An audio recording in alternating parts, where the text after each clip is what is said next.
Welcome to the Checkered Floor Garage. My name's Frank, and this is my 2004 Kawasaki Stator Eater, Kawasaki Vulcan 750, which is a Stator Eater. I got the bike in 2020, and a year later, my Stator was weak, producing next to no charging volts, so I had a dealer replace the Stator. Well, 4 years later, maybe 15,000 miles since 2021, and that Stator that the dealer had put in is already dying and producing low charging volts. So in this video, I'm going to show you how to replace the Stator on your own using via the engine tilt method. So there's not enough space here to clear the Stator case, this left side engine case, to get it away from the frame. In order to get access to the Stator, you need to either tilt or remove the engine altogether from the frame. The two other methods to replacing the Stator are cutting the frame and then re-welding it together, or like re-securing the frame back together. I don't trust myself to do that. I'm not going to show that here. There are videos out there on YouTube that already exist. I'll link them down in the description below. There is another way to replace the Stator called the Tuxedo Mod, where you cut away some metal from the side of the engine, where you make precise cuts and you shave away some material, some metal inside of this engine case, and then you get a new Stator plate such that it can be removed. So that way you can just remove the Stator plate, get access to the Stator, and then everything can stay in the bike. This method requires a lot of shaving and drilling away, cutting away of metal. You need to be really careful clearing out all those metal burrs, make sure it doesn't get sucked into the engine. But in this video, we'll be tilting this engine and replacing the Stator. As far as replacement parts go, I picked up this Electrosport ESG050 Stator, which was developed as an upgrade over the stock Stator. It incorporates a new type of Stator core and utilizes high-grade copper winding, and all that results in about 20% more output, while at the same time running cooler. Got this replacement gasket, and as far as the regulator rectifier, I went with a MOSFET FH020AA. This is a good upgrade over the stock regulator rectifier, and also it bypasses the factory wiring and junction box on the Vulcan 750, which can, cause problems given the age now of these motorcycles. First, let's start by getting the bike up on the center stand. I'm going to place my foot on the center stand, get the bike upright, feel both sides of the center stand engage the floor, and then push down with my foot while pulling up simultaneously from this chrome crab handle over here. It also helps to get a little backwards momentum with the bike. Next, we'll take off the gas tank, set the petcock to off, unplug this connector for your fuel gauge, remove these the vent lines. If you have a California spec Vulcan like mine, you'll have 2 of these lines. If you've got any other spec, worldwide, not California, you will have just 1. Remove another 13 mil bolt here. It's nice that a lot of these bolts share the same size. On either side of the fuel tank, you have these 2 12 mil bolts. Remove those.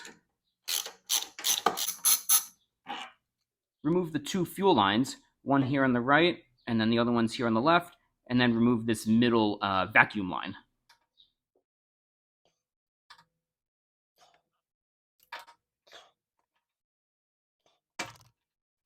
Lift the tank up and out of the way. Set aside your hardware in a safe spot, and don't misplace these 2 rubber mounts that go on either side of the fuel tank, left and right. Next, remove these 2 Phillips head screws on either side of the bike, left and right. This will remove this plastic shrouding piece here. This plastic shroud does come in 2 pieces, so don't worry if yours just unclips apart. You can clip it back together. Next, remove the exhaust, which this will look a little bit different for you than it is for me. I've got these straight pipes, so it's just connected at the header, and that's it. If you've got the stock OEM Kawasaki exhaust and everything is rusted together, try some wiggling to get it out. I'll put a link down in the description showing Combat Wombat's video of how he wiggled his stock exhaust off. No! Why would I be able to? Hey, sweetie. Hi. You okay? Yeah, just all the bolts and shit are rusted on this thing, so I can't get this exhaust apart the way it's supposed to come apart. So now I gotta fuck with it, try to get it to come off in the most unimaginable, inconvenient manner. Remove these two Vulcan 750 side covers. There's one big screw, and then you just pull this straight out. And next, I'm going to get the battery out of the way.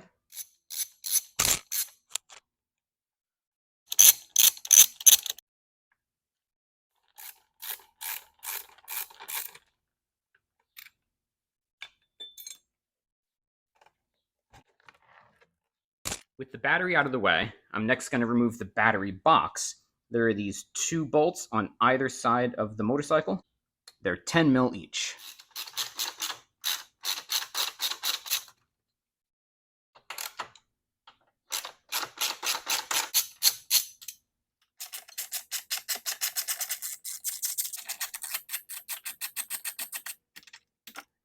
Here on the right side of the bike, here's the battery box. Just take note of this ground cable, which was connected right up here to this point.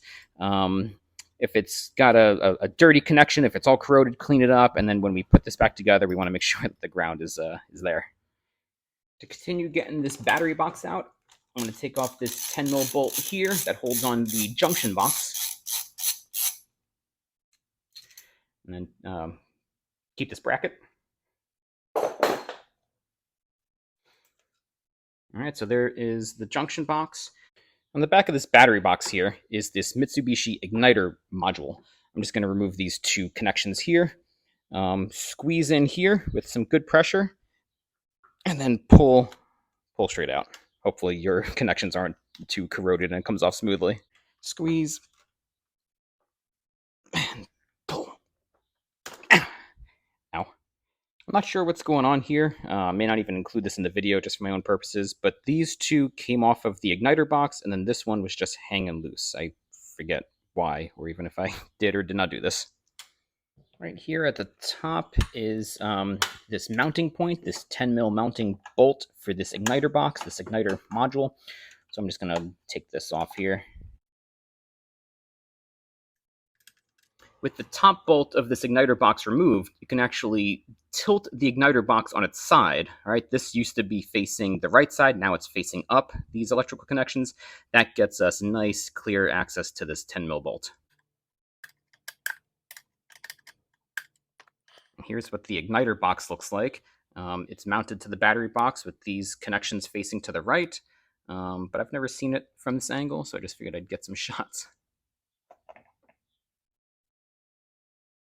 It's hardwired in here, and I don't see a clear point to disconnect, so I'm just going to leave it here and just kind of, leave it to the side.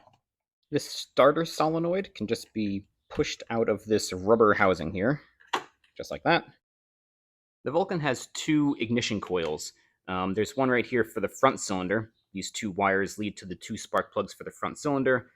The spark plugs for the rear cylinder tie into the ignition coil right here on the battery box. I'm taking a look at the battery box and the ignition coil here from the right side of the bike. I'm just going to pull off these two wires. Unplug the rear cylinder spark plug wires. I'm going to feed these rear cylinder spark plug wires through the back. To facilitate the battery box coming out easier, I tilted it on its side, and I'm going to remove the two 10 mil bolts holding on this rear cylinder ignition coil. Each bolt for the ignition coil has this spacer. Get this ignition coil out, and then take out the battery box.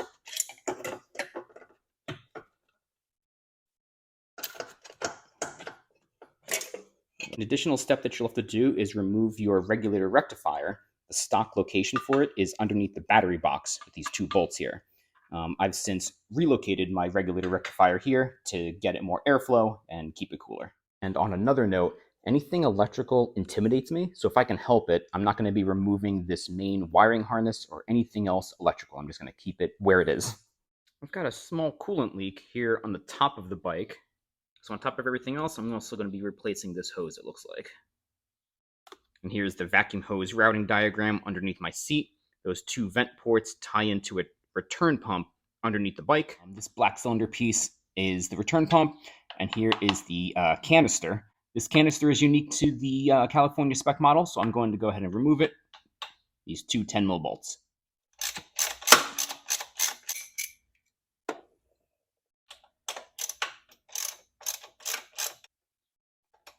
I'm going to move these two hoses attached to the canister. The middle one is a smaller diameter. It's labeled SEP, and it ties into the return pump here on the right. And then this larger diameter hose on the canister here on the right, it's labeled Purge.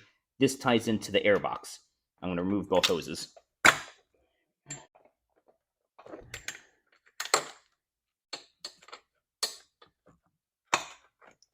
There's not a bunch of room under here, but there is just enough to angle this canister to the right towards the back of the motorcycle like this and push it out. There we go. And here's a closer look at the return pump. This line labeled tank goes to the right side of the fuel tank. This one is labeled carb, goes to the carburetor. I'll remove these two hoses on the top of the return pump. Actually, this one is so short, I'll just keep it on. Here we go. Actually, this bottom hose that connected up to the return pump ties into this T-valve right here. Right at the bottom there. The bottom one goes to that return pump, which then ties into, in part, this vacuum switch valve underneath the seat and at the base of the gas tank. I'm going to first start with this top one here, this top clamp and hose.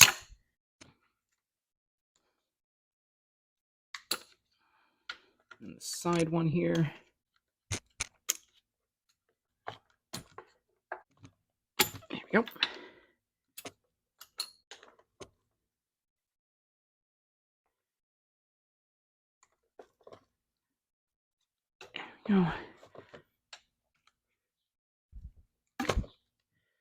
There you go.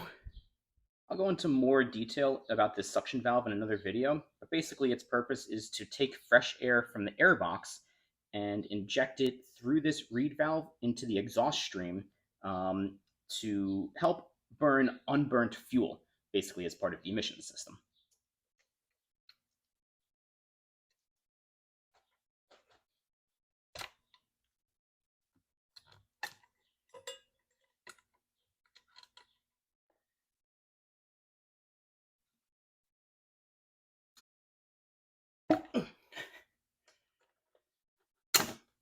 There we go.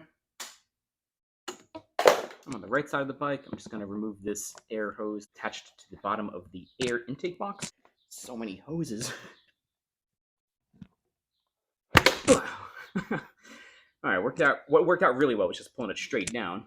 There's another hose here on the left side of the bike attached to the air intake box.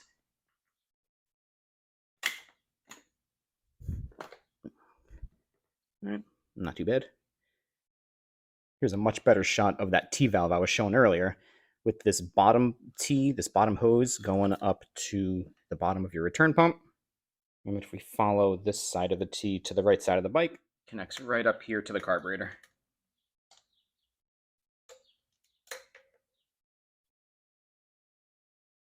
All right, you can take away all this hosing. All right, now I'm going to move on to the front of the bike and just take off the air filter housings on either side with these two 8mm bolts. There's one on top and one underneath. I might as well pull off this little boot too. Next, I'm going to remove this front cylinder ignition coil. I'm going to pull these wires up and off. Unplug the spark plug from the other side too, and then just feed the wires through. It's not enough room to get this spark plug wire out underneath the thermostat housing. So I'm just going to unplug the wire here from the top of the ignition coil. Okay, so there's still not enough room. So I'm just going to leave this right side front cylinder spark plug wire just hanging until I can get more stuff off, and then I'll take it out. The ignition coils for the rear and front cylinders have different mounting hardware. The rear ones are longer, though the bolts are longer with the spacers, and then you got shorter bolts for the front cylinder. This concludes part 1 of the engine tilt stator replacement. In part 2, I'll drain the oil, coolant, and remove things from the front of the engine. I'm filming and editing these videos on my iPhone 8, so much like Tony Stark's dad in Iron Man 2, I'm limited by the technology of my time. and my phone is really struggling to edit these longer videos, which is more so not a limitation, but my own resistance to change. Regardless, you know the drill. Comments and questions down below. Check out the description for helpful links as well. And as always, thanks for watching. Have a good one.